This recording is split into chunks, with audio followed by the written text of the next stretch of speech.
Tantor Audio, a division of Recorded Books, presents The Color of Civics, Civics Education for a Multiracial Democracy, by Matthew D. Nelsen, narrated by Michael Kirby.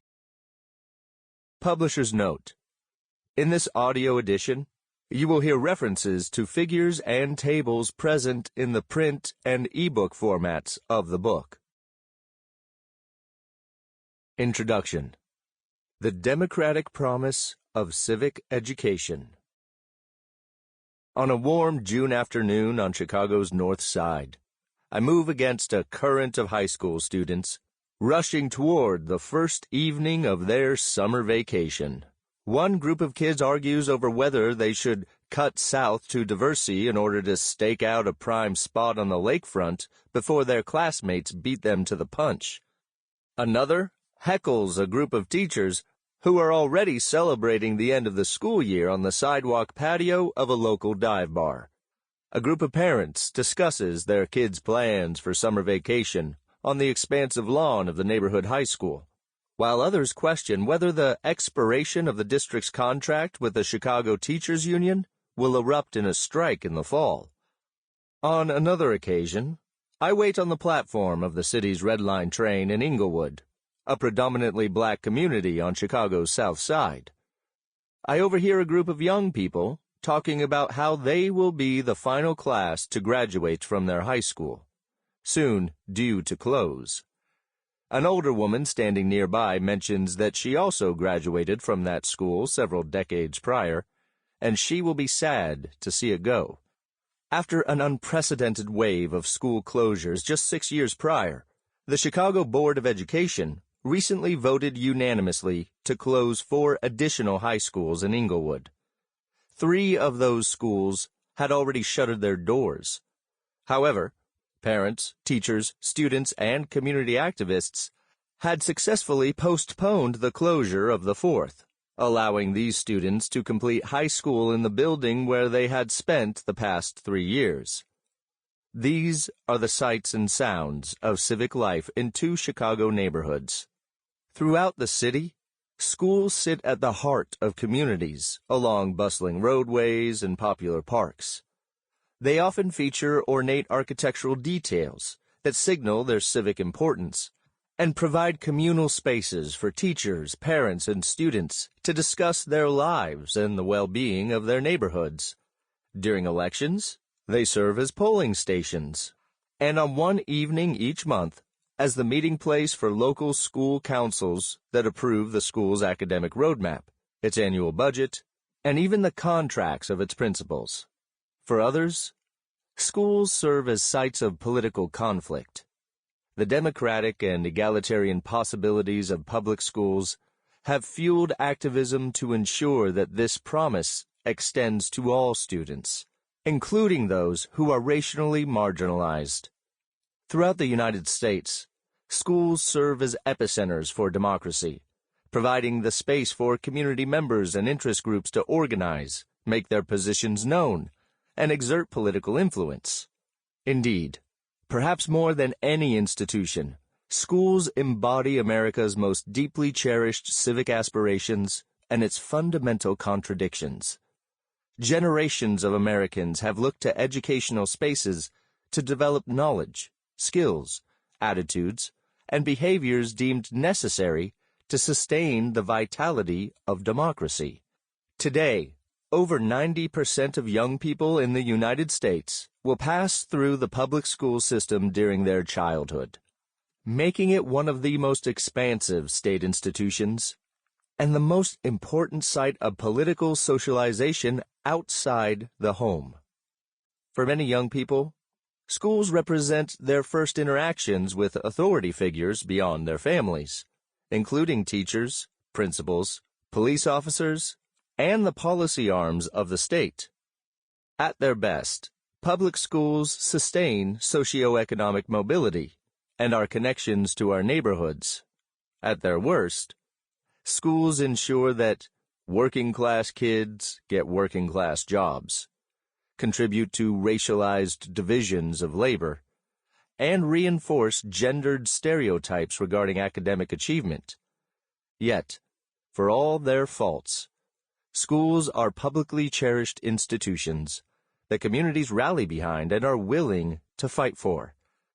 This book is about an aspect of schools where their democratic potential and failures come to the fore: civic education.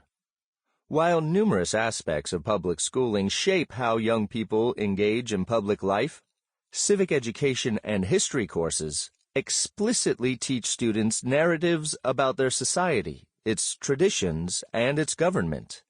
In other words, these courses are at the center of the role schools play in sustaining democracy. Donald Miller, a 24-year veteran with Chicago Public Schools, understands this quite well. While he likes to joke that he decided to become a teacher because of the great pay and summers off, his passion for his job is rooted in the idea that schools, and social studies courses in particular, play a critical role within democratic processes. I think every teacher should be able to argue that their subject is the most important subject. I think the case could easily be made that social studies is the most important because it teaches young people how to be good citizens. Learning history, learning psychology, it's all important. At its core, social studies is about preparing young people to be active participants in their community and in their country. That's an enormous responsibility that I don't take lightly. Donald Miller, Roscoe Village, 24 years in the classroom. Yet, as his students, the majority of whom are Black and Latinx, file out of school for summer vacation, he shares his doubts. I'm actually pretty pessimistic that my students are going to get involved. I mean, that's the goal of all of this, but quite frankly, I don't know that civics is working for these kids.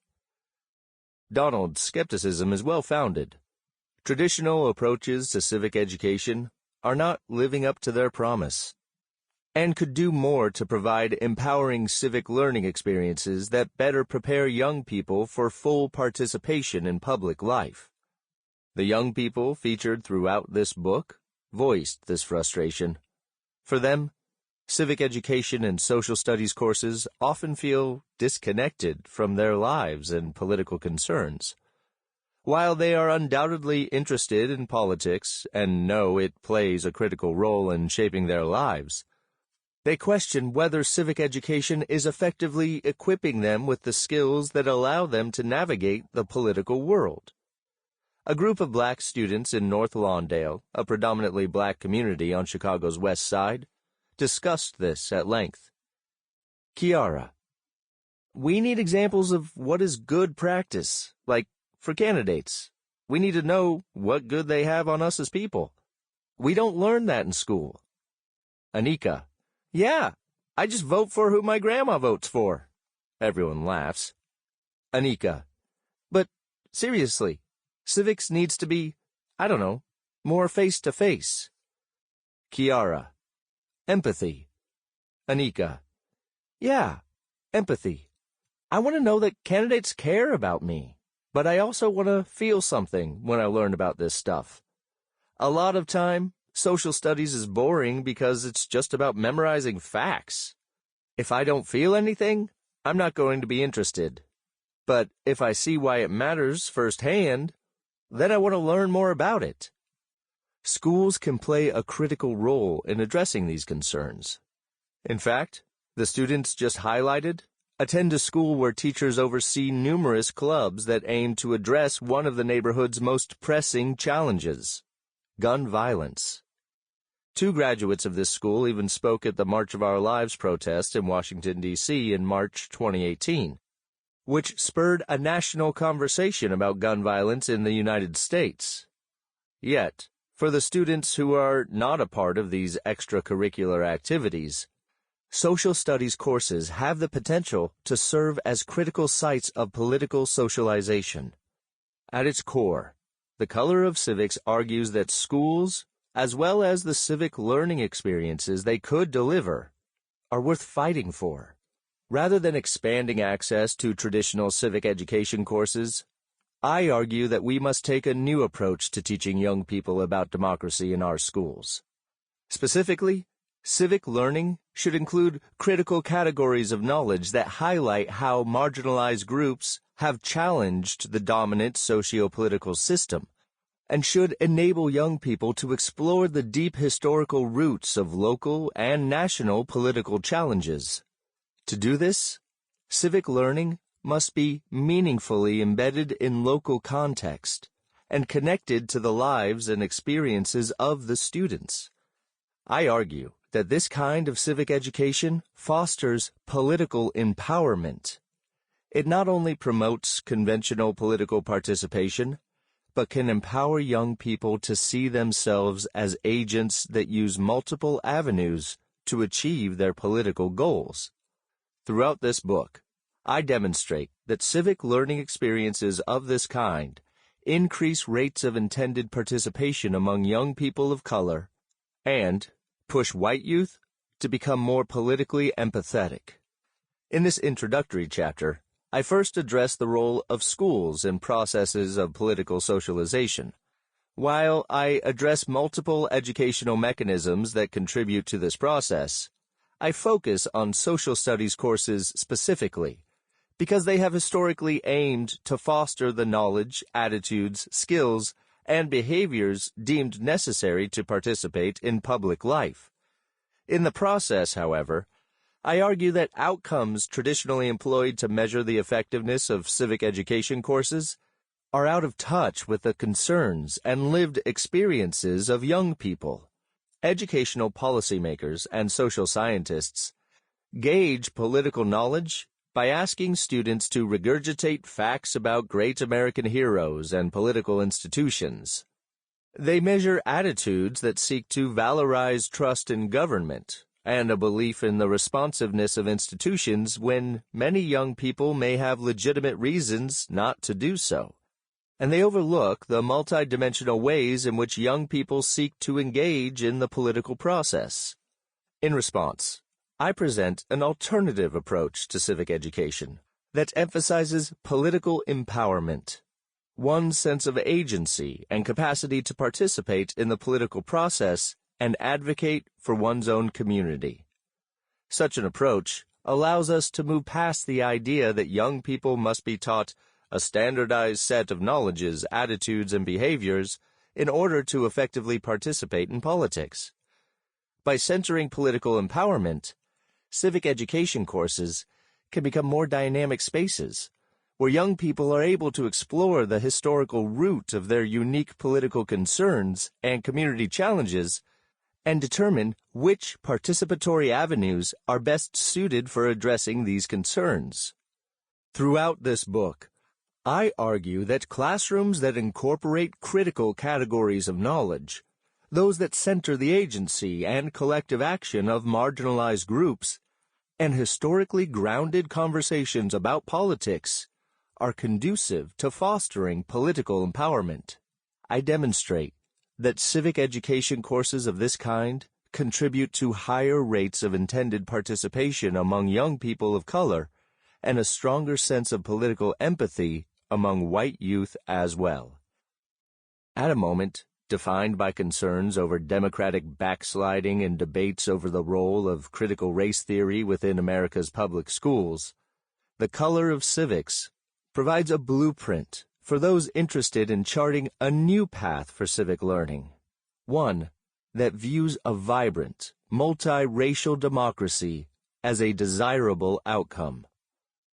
I conclude this chapter with a roadmap for the book, outline the mixed methodological approach used to conduct this research, and explain why Chicago serves as an excellent case study for examining the critical role of schools within the process of political socialization. The chapters that follow draw upon surveys, experiments, interviews, focus groups, and observations of civic education courses across Chicago and its suburbs. Such an approach allows us to better understand how schools shape young people's political socialization in practice, and how we might learn from educators and students to grow the democratic potential of civic learning. At its core, The Color of Civics explores how to revitalize civic education in the United States and how to ensure that the benefits of these courses are experienced equitably. Schools as a source of political socialization. Political socialization is the process through which individuals come to develop their political beliefs and practices. To some extent, this is a lifelong process. However, a large literature demonstrates that beliefs about politics emerge quite early in life, as children begin to model their political behaviors after those of their parents and guardians. However, others find that it is important to explore how patterns of socialization differ across racial and ethnic groups. For example, second-generation Asian and Latino Americans undergo a prolonged socialization process in which partisan identity is developed later in life and oftentimes outside the home. Political socialization encompasses both micro and macro-level processes. At the micro level, individuals engage in political development and learning at home, in neighborhoods, and in civic and religious institutions. Hyman usefully demonstrates micro-level political socialization as individuals learning of social patterns corresponding to their societal positions as mediated through various agencies of society.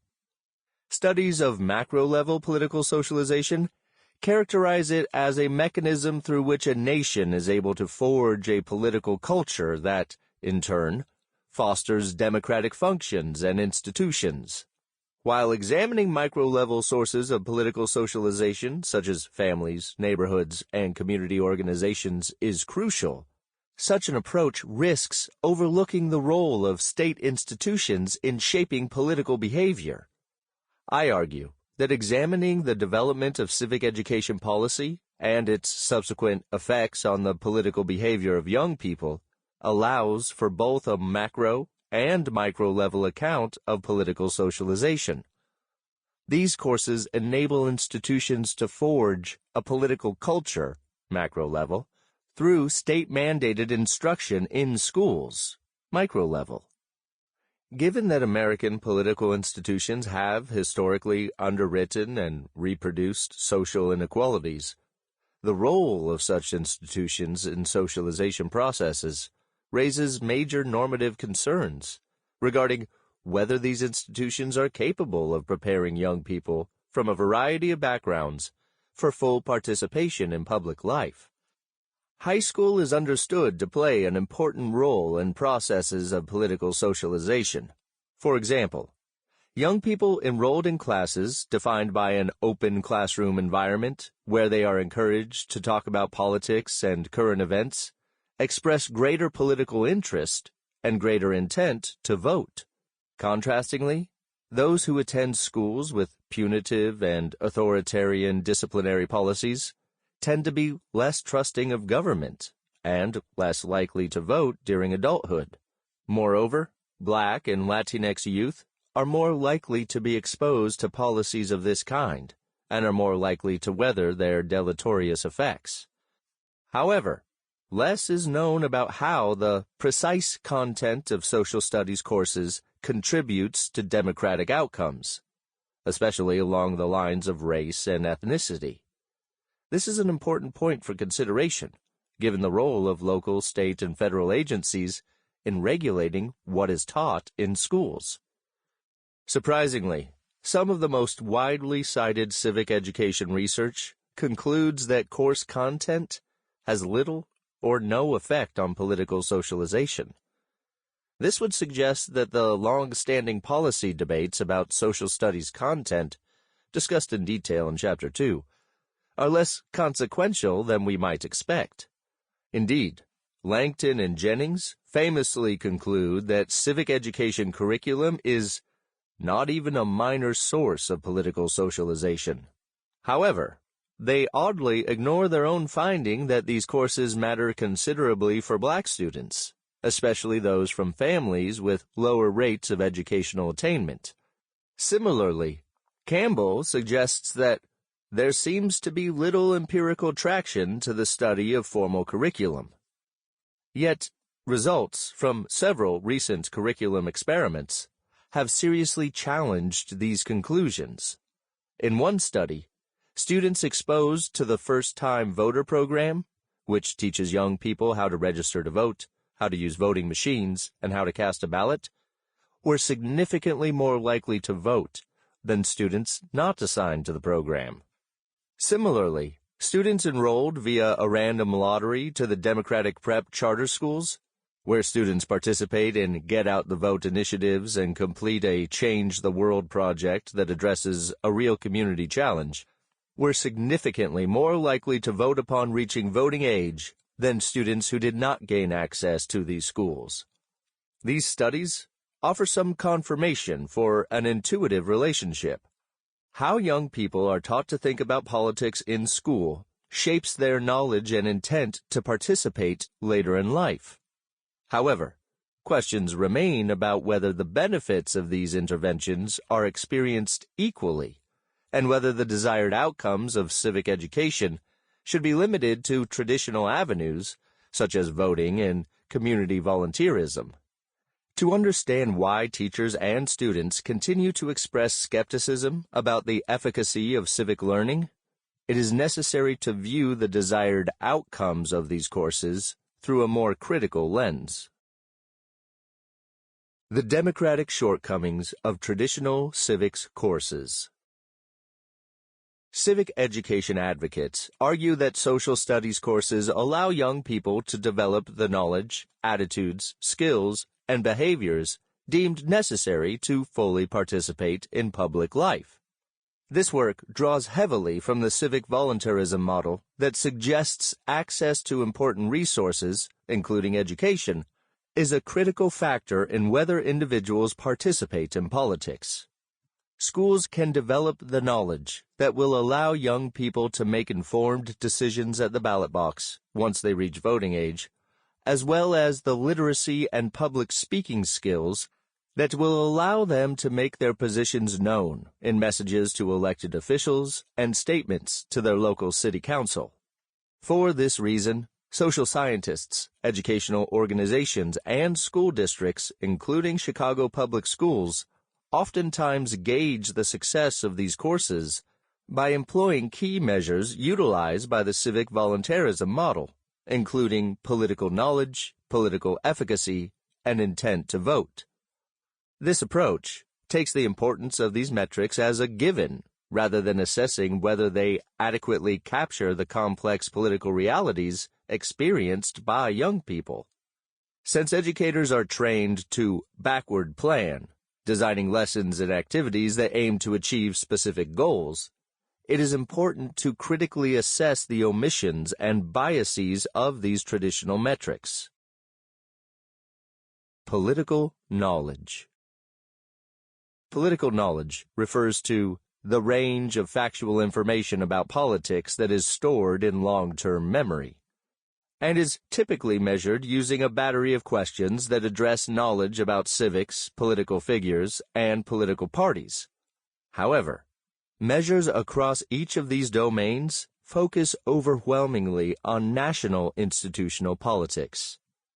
1. Do you happen to know what job or political office is now held by insert name of current vice president? 2. Whose responsibility is it to determine if a law is constitutional or not? Is it the President, the Congress, or the Supreme Court? 3. How much of a majority is required for the Senate and House to override a presidential veto? 4. Do you happen to know which party had the most members in the House of Representatives in Washington before the election this/last month? Political scientists have argued that political knowledge decreases the cost of participation, allowing individuals to process information more easily before going to the polls.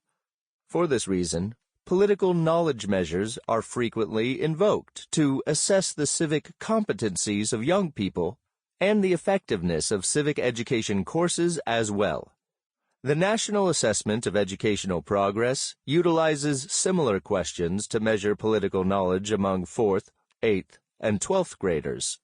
For example, which of the following documents describes the powers of the President of the United States? Every 4 years, the exam is distributed to a nationally representative sample of students to assess civic and historical knowledge deemed necessary for participation in public life.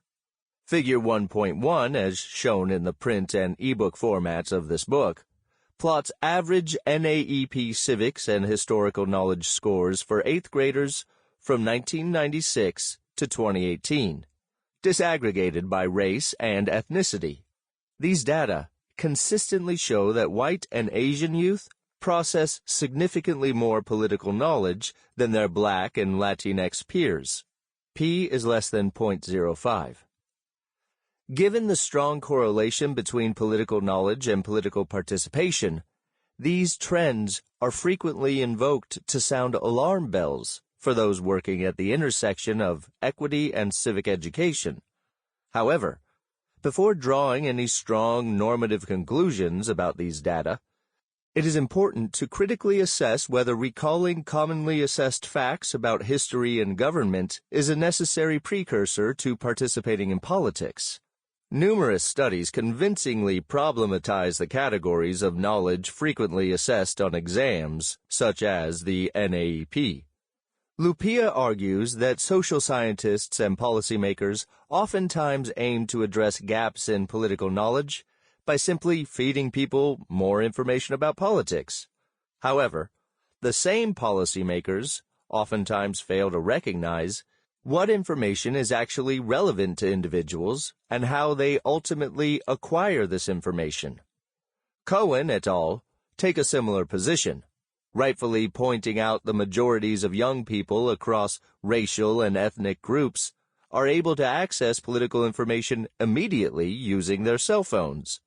Thus, rather than teaching individuals to simply recall facts about politics, it is essential to explore ways to teach individuals how to access relevant and reliable information that helps them to make informed political decisions. Moreover, some critique the very inclusivity of traditional political and historical knowledge measures. For example, Black youth are shown to be more knowledgeable about the civil rights movements than white youth, but these measures are not accounted for in traditional knowledge measures. Similarly, Black youth possess considerably more political knowledge than their white peers when knowledge of carceral violence, that is, being able to identify the victims of police and state violence, is taken into consideration. These studies further demonstrate that different types of political knowledge yield distinct democratic outcomes across racial and ethnic groups. While traditional political knowledge is significantly associated with voting across racial and ethnic groups, knowledge of carceral violence, for example, significantly bolsters rates of linked fate among Black youth. Linked fate, the belief that one's own well-being is tied to the well-being of their racial group as a whole, remains a consistent predictor of political participation for African Americans. However, this is not to suggest that different racial and ethnic groups should be taught distinct forms of political knowledge in school. Knowledge about carceral violence is shown to bolster voting rates among white youth as well. Rather, accounting for different types of knowledge is an essential component of understanding the current state of American democracy and provides insights into how to make civic education courses more relevant and more empowering for young people. While completing this book in 2022, conservative activists and Republican-controlled state legislatures are working to ban lessons that address racial inequality on the basis that they sow divisions and make white students feel bad. However, these assertions are simply not true. Decades of scholarship, as well as the new data presented in this book, demonstrate that learning about a variety of social studies topics, racism and carceral violence included, fosters empathy and a desire to participate among white youth. With all this in mind, there is strong evidence to be skeptical of traditional political knowledge metrics, as well as those who seek to double down on teaching exclusively about these. Sample complete. Ready to continue?